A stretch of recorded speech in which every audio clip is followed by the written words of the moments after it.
Hello guys, it's Robin. Now today's guide is going to be a quick guide on how to craft via the Abyssal runecraft. Now for this you don't need any requirements, but it is beneficial to have a high defense or health level.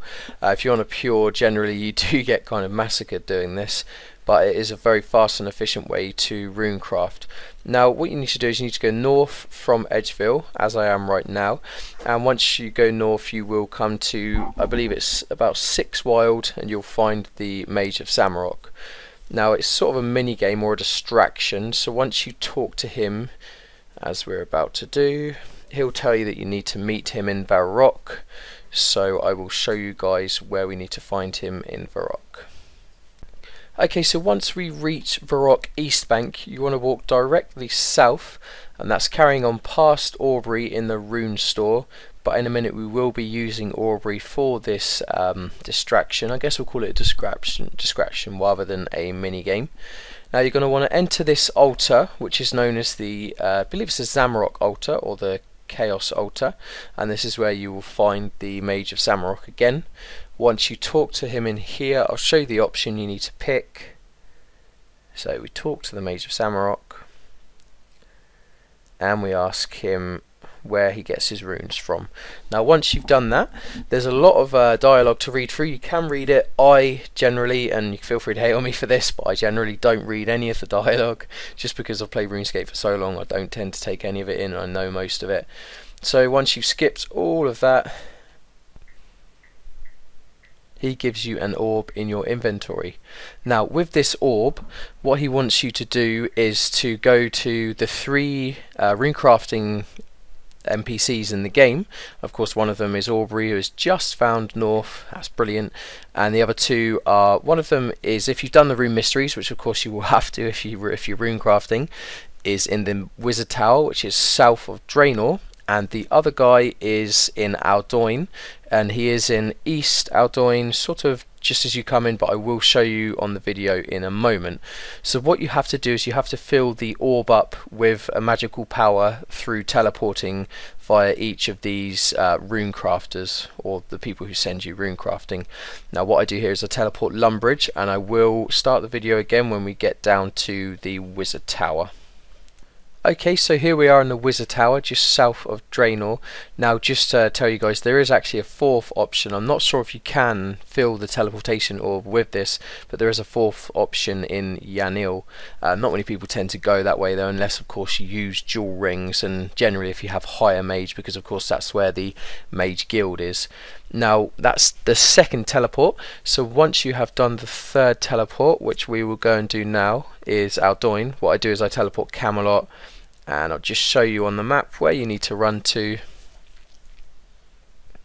So as you can see, there's Aldoin here in the center, and we're coming just here on the east side. So from Camelot, just here on the east side where the arrow is, that's a runecrafting teleportation, and that's where we're going to go to.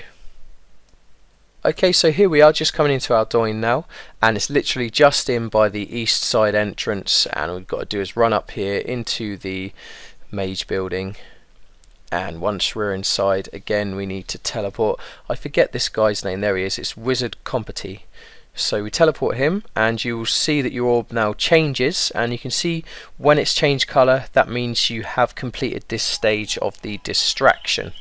Okay guys, so now you want to teleport back to Varrock, and we're going to go down southeast of the Varrock East Bank, back into the altar, and you're going to talk to the Mage of Samrock to, it's kind of finishing up but not, there's still one more stage, but you do get experience as a reward for this stage. So you go and talk to him and show him your orb that you've retained all of the teleportation spells from, and there is actually a little reward for this.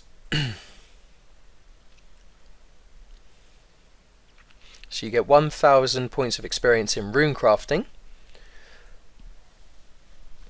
and you also gain your first pouch. Now this didn't level me because I've been runecrafting recently, but you know, it's handy to do this, I guess, straight after rune mysteries. That could get you towards 5 to 10 runecrafting, and then you've gained your first pouch. Now there are pouches for intervals of, I believe, 1, 25, 50, and 75 rune crafting. I think there may be a fourth one as well for 99 if I remember rightly, but the amounts that the pouches hold are 3, 6, 9 and 12.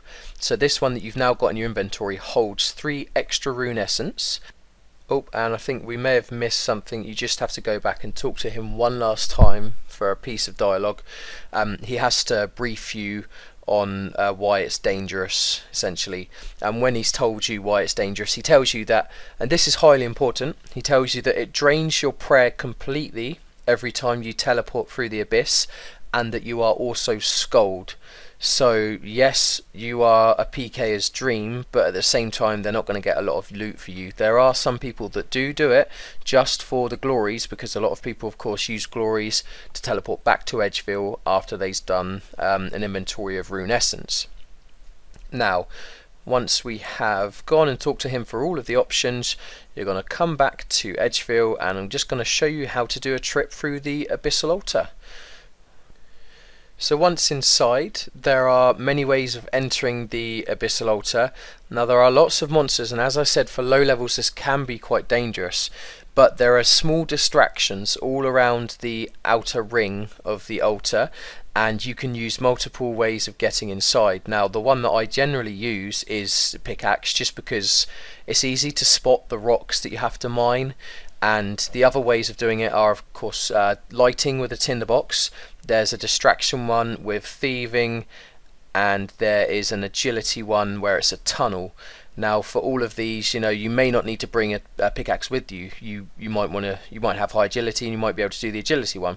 But once in here, this is what it looks like, and the inner ring, as you can see, has all of the altars dotted around it, and in the center there is a guy that you can talk to fix your rune pouches. That's the Dark Mage, because after a certain amount of use on your pouches they will wear out, and once they wear out you can't actually use them to fill up with essence. So as you see me there emptying the pouch, 3 extra essence, which doesn't seem like a lot, but if you go in and kill the monsters and get your next available pouch, it can be really handy.